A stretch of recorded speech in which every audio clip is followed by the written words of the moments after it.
So in other words, material resources resources, if we equalize the material resources, if we distribute them evenly, everybody will not be bogged down to a state where they would just be scrambling to live, right? Since it's Ramadan, I'll give an example that I think everybody can somehow relate to. Almost every hotel around you will have buffets, right? And typically in this setting, what you have are workers, waiters, cooks, so on and so forth. And typically, from what I know, because I used to have students in hotel management, a lot of food are wasted, right? And when they're wasted, sometimes if your supervisor is nice enough, they'll let you take some home. Most of the time, they get thrown away, right? So what happens is you have people working to live, right? Waiters making living wages, right? Who are going to use the money they have to buy food elsewhere when there's food just right where they are, right? Why can't you do that? Because the food is private property, right? So it's a problem. So what does equality mean? So we see what freedom means, right? Freedom is self-development, free development, right?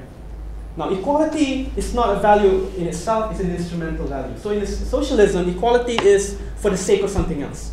It's not for the sake of everybody being uniform, everybody doing the same thing like robots, right?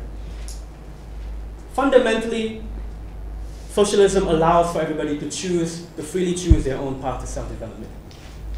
What is equal, what is made equal, are the resources that you as human beings are entitled to because there's an abundance of them. Right? So what is being made equal? Everybody's opportunities for self-development. Right? So equality is that. It's instrumental and it's not in and of itself. This is what power to the people means, right? So when everybody is not busy trying to survive, trying to earn basic living, and are given basic opportunities like education, health, they can be better educated as political citizens. They can make better decisions about what to do with the society around them. They make better decisions about their leaders because they don't always have to get stuck fending for sort of basic survival necessities. You're empowered because you're free to pursue what you want because you're not anchored, you're not straitjacketed by your need to eat, right? And solidarity, because we need to work together, we need each other, to work together to create a state of affairs whereby the resources will be shared and distributed evenly. Right? And solidarity, because at the end of the day, the constitution of wealth and political power is social. Right? The YTLs of the world, the Tan Sri Tes of the world, the Ananda Krishnans of the world need workers more than the workers need them. Right? Our politicians need us more than we need our politicians, right? As the fall of Mubarak and who else recently? Excuse me. But as the fall of the dictator we've seen recently shows, right? That at the end of the day, power is really in the population rather than particular individuals.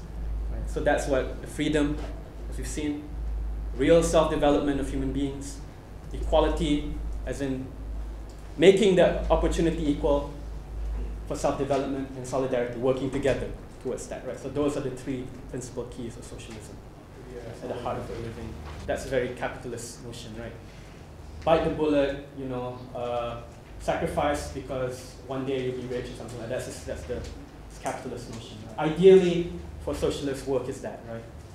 Flourishing as individuals, right? Because you would have enough to survive. So let's get back to what socialism is not. It's not a welfare state. I think, did you read New Straits Times today? I think one of the, this is usually you can tell when the election is coming. They start handing out money to senior citizens, something, so they're posing with the 200 ringgit or something like that, right? So it's not getting handouts from the government, right?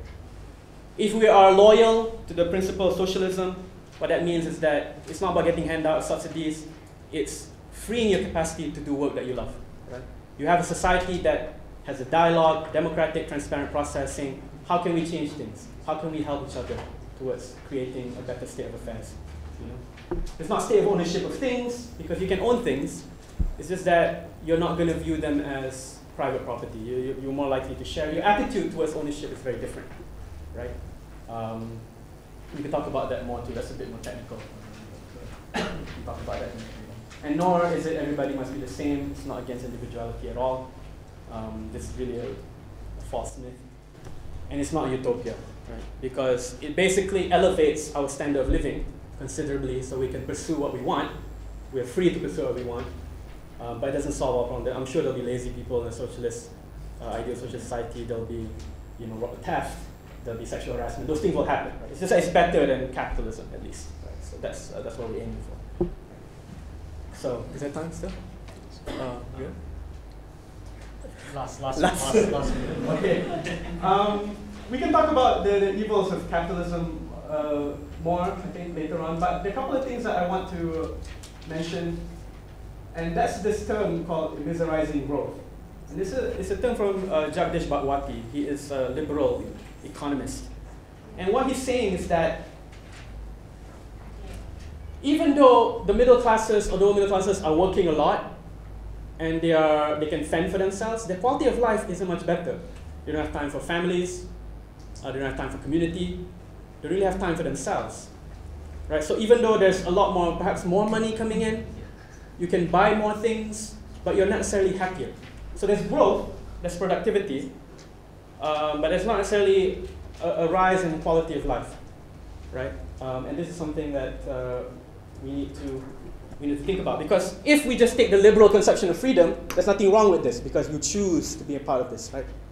But if you take a deeper, a more robust conception of freedom, you see there's something wrong with this because you're working hard, you're earning more, you have all these gadgets, but you have little time to spend with it, you have little time for yourself, little time to do really what you love, right?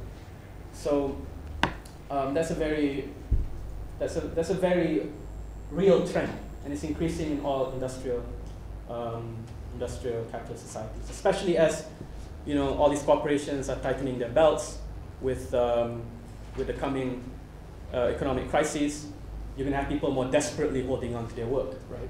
And this is, I think, very, very realistically the state of affairs we're going to look at. People are working harder, middle class, hardworking, honest earning people who are just unhappy because they're being pressured to live a certain way. Lastly,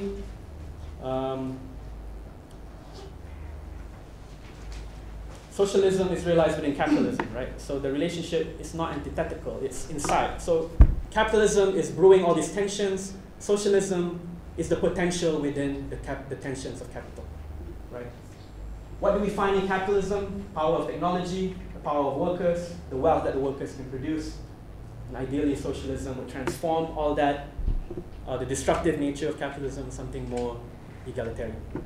So I think I'll just pause there, and perhaps we can talk a bit more during the Q&A session. Thanks.